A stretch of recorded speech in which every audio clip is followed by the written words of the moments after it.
waheshimiwa wakuu wa mikoa, makatibu tawala na wakurugenzi wa halmashauri, tubebe jukumu la kuwa wa kwanza katika kupeperusha hii dhana ya uwekezaji katika maeneo yetu na masuala ya kukuza biashara. Tunapokuwa ziara huwa tunapata ile taarifa ya kwanza kabisa, hali ya mkoa ni salama. Sasa tuanze kama tunatembeleana mwaka mpya, tupate na taarifa tumeongeza uwekezaji kwa kiwango gani katika mkoa wetu.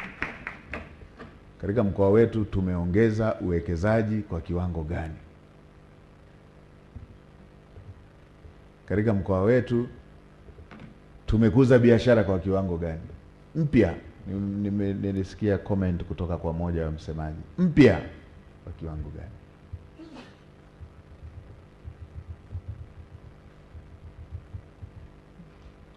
Na tukuze pia biashara zilizopo.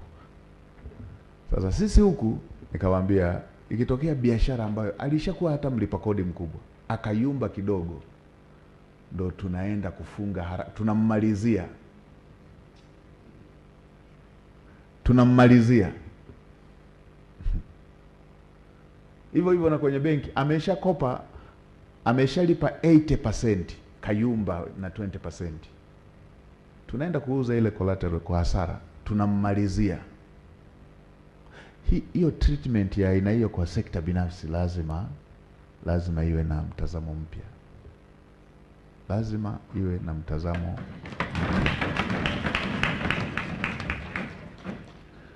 Kila mtu awe na appetite ya kuona sekta binafsi business inakuwa, na ile ambayo imeugua inapona,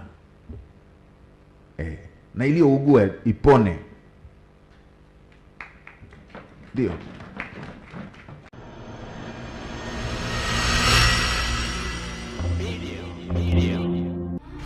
Usisahau kusubscribe, kulike na kucomment. HBTV.